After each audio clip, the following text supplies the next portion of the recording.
In this week's Weekly Wrangle, I want to talk about the advantages of being humble. And I didn't realize how much of an important and deep topic this was until I started thinking about this over the past couple days and realizing that being humble is a huge deal, not just for the benefit of your professional life, but for the benefit of expanding your knowledge and being capable. But before we go far on that trail, I want to, first of all, define what humble means. Because if I asked 10 different people to define humble, what does it mean to be a humble person? I think those 10 people would have different definitions of what that would be. I would say that being humble means that your self-security, your self-confidence isn't reliant on your self-image. So if we take the opposite of being humble, that would be like being egotistical. It would be being arrogant, right? It's the opposite of that.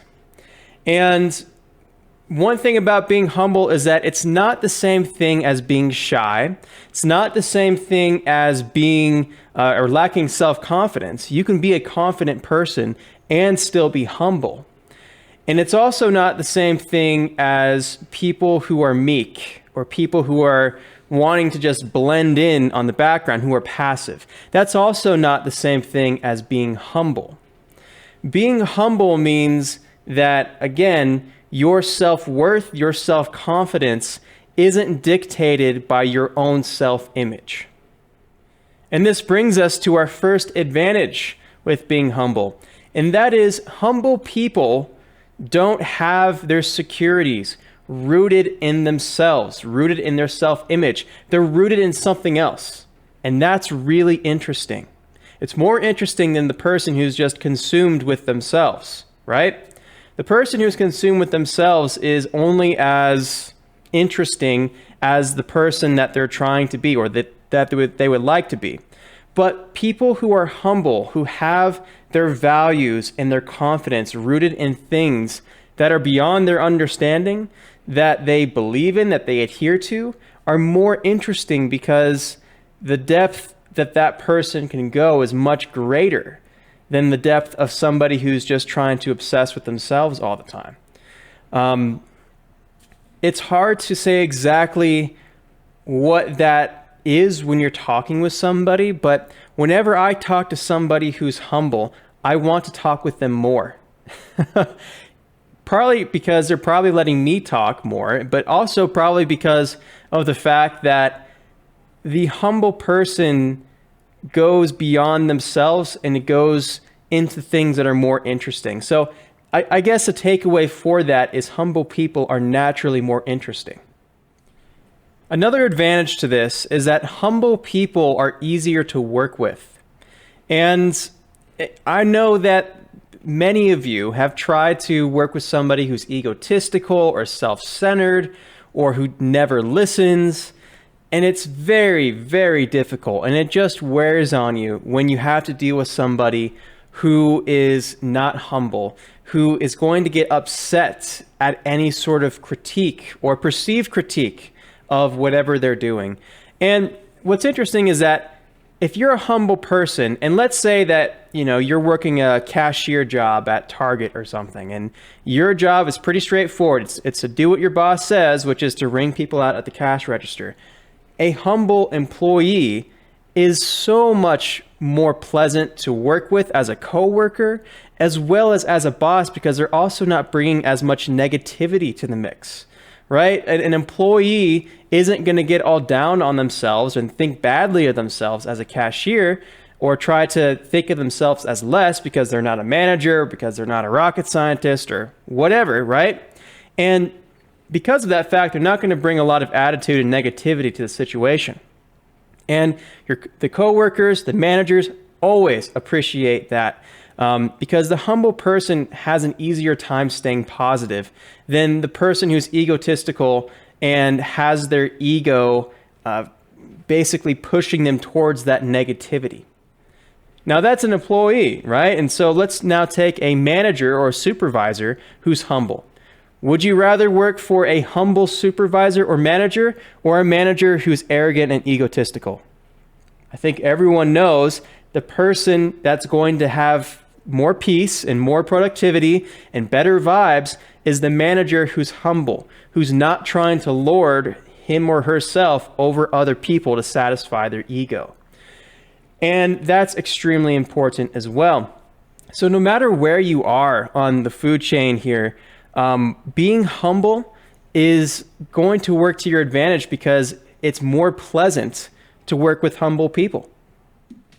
And I want to re-emphasize here that being humble is not the same thing as being a pushover or lacking confidence. That is not true. Also, being humble does not mean that you are soft-spoken or meek.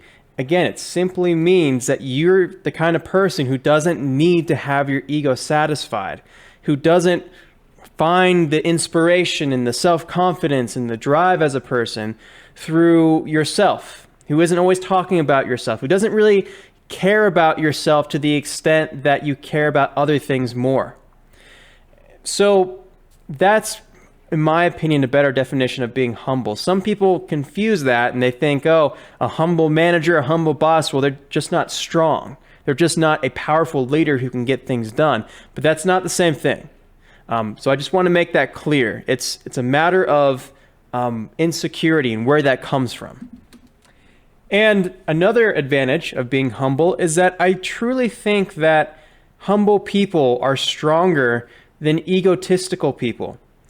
Why is that? Well, because for that person, for the egotistical person to start breaking down, all you need to do is introduce something that threatens their ego, that threatens their self-image in a way that kind of starts deteriorating their foundation. And this is hard to explain. It's hard to explain, but basically, when you have somebody who's egotistical or arrogant or who's a narcissist, right? And you start bringing up things that threaten their ego. Maybe you said a joke that was a little bit funnier and that pissed them off. Maybe you said something that was a critique of something they did and they take it personally. Now they have it out for you, right? That's an example of people who have an ego, who live by their ego, and the reason why they're angry at you is because of the fact that you threaten something that's a foundation to their security as a person. So their security is latched to their self-image if they are prideful or if they are, again, egotistical. But the opposite of that is being humble. And like we've said before, when you're humble, your foundation, your self-confidence comes from a different place besides you. So if anyone tries to attack you, it doesn't really matter because that's not where you're at. You might be somebody who lives and really just cares about living by a set of values rather than trying to, live by your pride or live by your ego, right? And so it's much, much harder to shake a person who is rooted in something greater than themselves because you have to shake the thing that's greater than them in order to hurt them. Humble people can't be enticed or bribed or, brought down by things that are trying to appeal to their own greed. They don't care. It doesn't matter to them. This is why I started thinking about all this stuff and I realized, man, if you want to talk about perhaps a dividing line in just morality in general, you could say that dividing line is whether or not something is more humble or something is more egotistical. It's kind of crazy when you start thinking about all the ways that this is applicable to all kinds of things. But anyway, like I was saying, the humble person is much stronger. And if you do try to attack something that is a higher value that they live by, you actually have to be right in what you're attacking because the humble person is going to listen to you and you have to be right about what you're saying. Otherwise, they may not agree and they may just go their own way, right? Which is interesting because this brings us to another advantage of being humble.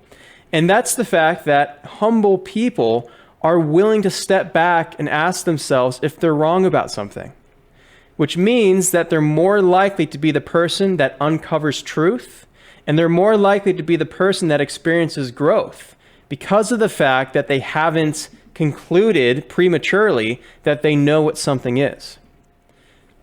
A really, really good example of this is what I see all the time with my students in Houdini. The people that show up with an ego are the people that are going to have a bad time when they're first learning Houdini. But the people who are humble and who can just chill out, be okay with not knowing something, and just chip away at it gradually over time, that's the difference between people who stick with it and become successful and those who don't.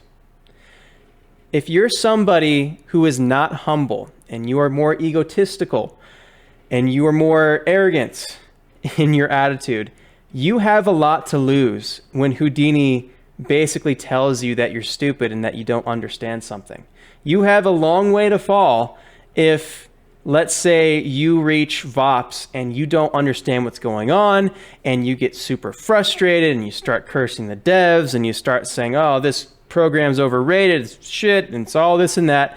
If you start getting down that road, you're going to have a bad time. You're going to quit eventually, and this isn't for you. But again, the people who are humble are the people who can grow, who grow faster because they're not frustrated by the fact that they don't understand something. They run into an issue and they say, hey, I don't understand it. I might one day. I'll keep trying at it and see what happens. The people that have that attitude are going to be the people that get it and that are capable in Houdini and who will learn and grow and enjoy the journey along the way. So it's a very, very big deal when it comes to learning Houdini and being actually successful at that as well. And lastly, I want to talk about something that I started tapping into a little bit ago, but I'll say it again. Humble people are more likely to actually get to the truth of something than egotistical people are. And let me give you a good example, okay? And this is very relevant right now to what's happening in everyone's lives and what's stressing everyone out. Big time. When you talk with somebody who gets really offended by politics or really offended by religion, if you don't agree with them, why is that? Why are they getting so offended by your opinion? What is so threatening about your opinion that they actually will lash out and be nasty towards you? It's because of their ego. It's because of the fact that what people will do is they'll mesh their self-image with their politics or their religion. They'll do that so that they're kind of one and the same. And when that happens, and you say anything that's against their beliefs of any kind, and they go off, the reason why they're going off at you is because of their pride. It's because their self-security is rooted in their self-image, and they've decided to merge their religious or political beliefs with their self-image. So you are directly attacking that person because that person's decided to make themselves an accumulation of their political beliefs. If I was to ask you, can you offend a 5-year-old with disagreeing with their political or moral or whatever beliefs? Not honestly. I mean, it would be more of like play for a 5-year-old if you were to, jab at them or try to, insult them or something. Or they would just cry. I don't know. I don't know 5-year-olds too well, but I'm willing to bet that a 5-year-old would react very differently than an adult would if you were to try to offend them in that kind of way. And that's because children are humble. It's because children don't have the egos that we as adults have. And it's a characteristic that I think we ought to really learn from. And something that we ought to all try to get ourselves back to. Because at one point, you were not a person who was going to be, pissed off and yelling at somebody and hating somebody because they thought differently than you, at one point you were just a kid who probably was enjoying life more because of the fact that you didn't have an ego and you weren't wrapped up in politics and you weren't wrapped up in all this crap.